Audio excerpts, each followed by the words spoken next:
I never wanted to be rich growing up. My parents taught me the value of hard work and humility. Dad ran a small diner and Mom helped out while also working as a teacher's assistant. We weren't poor, but we weren't wealthy either, just comfortable enough to be happy.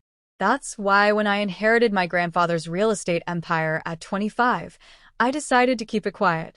I wanted to find someone who would love me for who I was, not for my bank account. I continued working as a waitress at Charlie's Diner, the same place I'd worked through college. That's where I met Michael. He came in every morning for coffee and pancakes, always sitting in my section. Unlike the other suits who barely looked up from their phones, Michael actually talked to me. He asked about my day, remembered my stories, and made me laugh with his terrible dad jokes. After 3 months of daily pancakes and shy smiles, he finally asked me out. "I know this great little Italian place," he said nervously, fiddling with his tie, "unless you're sick of serving food and would rather get served for a change." I said yes, and that dinner changed my life. Michael was everything I'd hoped for: kind, funny, and genuinely interested in me, not my wallet. When he told me he was a successful architect, I was happy but not impressed by his status. I fell in love with a man who spent our third date helping an elderly couple change their flat tire in the rain. The trouble started when I met his family, particularly his mother, Victoria Armstrong. The Armstrong family was old money, and Victoria never let anyone forget it. The first time I visited their mansion, she looked me up and down like I was something stuck to her designer shoe. "A waitress," she said, her voice dripping with disdain. How quaint. Michael always had a charitable heart, and he defended me, but Victoria's comments only got worse over time. She made pointed remarks about my simple background, my limited education. I had a business degree, but apparently that wasn't good enough, and my unfortunate career choice. Still, I loved Michael and he loved me. We got married in a simple ceremony that Victoria called embarrassingly modest. I didn't care. I was happy, and my secret fortune remained safe in the various corporations and trusts my grandfather had set up. Everything changed at Victoria's annual summer gala. She'd been planning it for months, inviting Boston's elite to show off her mansion and her social status. The morning of the party, my lawyer called with interesting news. The deed to Victoria's precious mansion had finally cleared. I'd bought it through one of my shell corporations, along with most of the properties in her exclusive neighborhood. I almost told Michael about my wealth that morning, but Victoria's behavior at the party changed everything. I arrived early to help set up, wearing a simple but elegant blue dress.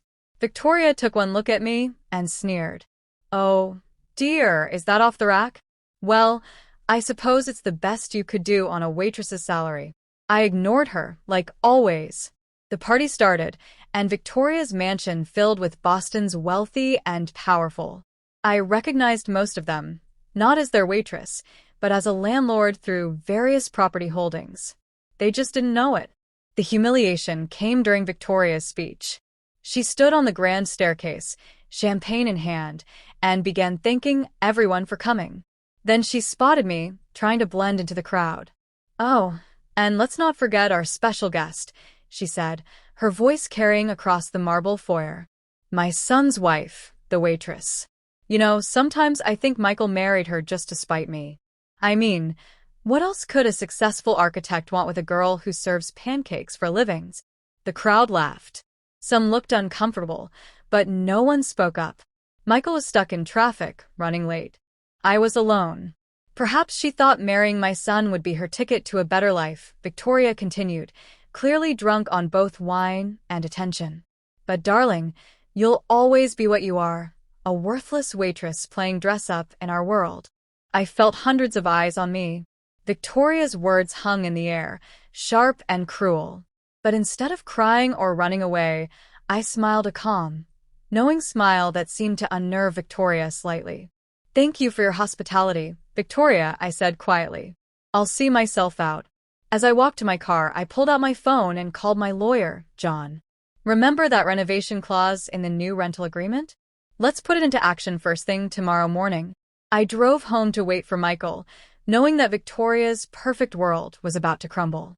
The next morning would bring a surprise that would wipe the smug smile off her face forever. When Michael finally got home that night, I was sitting in our kitchen waiting. He rushed in, looking devastated. I heard what happened, he said, pulling me into a hug. I'm so sorry. Mom was completely out of line. I'll talk to her, make her apologize.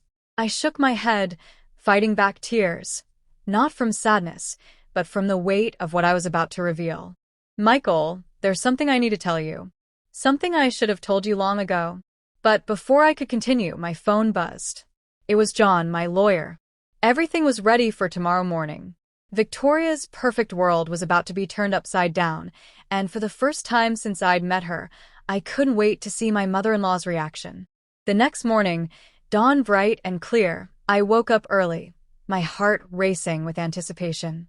Michael had already left for an important client meeting, unaware that today would change everything. I dressed carefully in a crisp business suit. No more waitress uniform, no more hiding. At exactly 9 a.m., 3 black SUVs pulled up to Victoria's mansion. I watched from my car as my lawyer John led a team of contractors and legal representatives to the front door. Victoria answered still in her silk robe, her face twisting with annoyance. "What is the meaning of this?" she demanded. John smiled professionally. "Mrs. Armstrong, I represent Boston Heritage Properties as your new landlord. We're here to inform you that we'll be beginning extensive renovations on this property effective immediately." Victoria's face went pale. "This is absurd. I own this house." "Not anymore," John replied, handing her a thick envelope. "The property was purchased last month by my client. As per the agreement your lawyer signed, you're now renting with a mandatory renovation clause." "This is impossible," Victoria screeched. "Who dares to?" That was my cue. I stepped out of my car and walked up the marble steps, enjoying the way Victoria's eyes widened in disbelief. "Hello, Victoria," I said calmly. Her voice faltered. But you're a waitress?" I smiled, thinking of my grandfather and everything he taught me about business. "I am many things, Victoria. A waitress, yes. I'm also the owner of this house, most of the properties in this neighborhood, and about 60% of the commercial real estate in downtown Boston." The contractors started moving in equipment as Victoria stood frozen in shock. "The renovation will take about 6 months," I continued, "during which time you'll need to vacate the premises. Of course, as your landlord, I'm required to offer you alternative accommodation." I handed her a glossy brochure for a modest apartment complex across town. "It's not quite up to your usual standards, but it's the best I could do on such short notice. Unless you'd prefer to stay with your sister in Connecticut?" Victoria's face turned an alarming shade of red. You planned this all along. You were just waiting to humiliate me." "No, Victoria," I said firmly. "I kept my wealth secret because I wanted people to know me for who I am, not what I own. You're the one who chose to judge me, to humiliate me, to treat me like I was worthless because of my job." Just then, Michael's car pulled into the driveway. He got out, staring in confusion at the scene before him. "What's going on?" he asked, looking between me and his mother. Victoria launched into a hysterical explanation, but I held up my hand. "Michael, remember what I tried to tell you last night? It's time you knew the truth." Over the next hour, sitting in what was now technically my living room, I told my husband everything about my grandfather, the inheritance, and why I kept it secret. Michael listened quietly, his expression unreadable. "So all this time," he said finally, "you were worried I might want you for your money?" I nodded, tears forming in my eyes. "I loved you for who you are, Michael. I wanted to be sure you loved me for who I am too." He pulled me into a tight hug. I fell in love with a kind, hardworking waitress who always had time to help others and never looked down on anyone. Finding out she's also a secret real estate mogul doesn't change anything, except maybe where we go for vacation. Victoria, who had been unusually quiet, suddenly found her voice. "Michael, can't you see? She deceived us.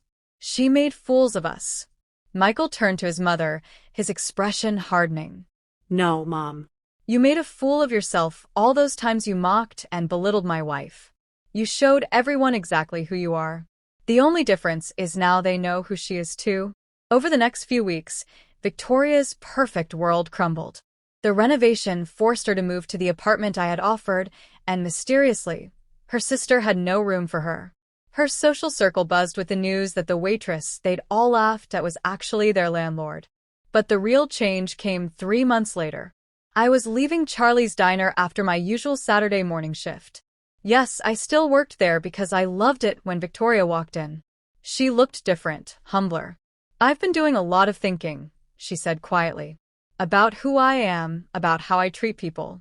I owe you an apology." I studied her face, seeing genuine remorse for the first time. "Would you like some coffee?" I asked. "I make a pretty good cup for a worthless waitress." She flinched at her own words being thrown back at her. "I deserve that. I deserve all of this. I miss my son, and I know that means making things right with you first." I poured her a cup of coffee and sat down across from her. "You know, Victoria, the renovation clause doesn't actually require you to move out. I just wanted you to understand what it feels like to have your world turned upside down by someone else's judgment." She stared at me, realization dawning. "You mean you can move back into the mansion once you've learned to treat people with respect, regardless of their job or bank account? Real respect, not just politeness, because I'm your landlord's?" Victoria took a shaky breath. "I'd like that. And maybe you could teach me how to make those pancakes Michael loves so much?" I couldn't help but smile. "We'll start with coffee basics and work our way up." That day marked a new beginning. Victoria did move back into the mansion eventually, but not before spending 6 months working part-time at the diner with me. She learned every employee's name, their stories, their dreams. She learned that worth isn't measured by wealth or status, but by how you treat others. Michael and I moved into a penthouse downtown, but we kept our modest apartment too. I continued working at the diner because it reminded me of who I was and what really mattered. My grandfather's legacy wasn't just the real estate empire he built. It was the values he taught me about hard work, humility, and treating everyone with dignity. Every Sunday now, Victoria joins us for brunch. She makes the coffee herself, and nobody cares that it's not quite as good as mine. What matters is that she finally understands true worth isn't about owning a mansion. It's about being the kind of person who deserves to live in one. As for me, I'm still that waitress who serves pancakes with a smile. I'm also a wife, a businesswoman, and now, surprisingly, a mother-in-law's teacher in the art of humility. But most importantly, I'm myself. And that's worth more than all the mansions in Boston.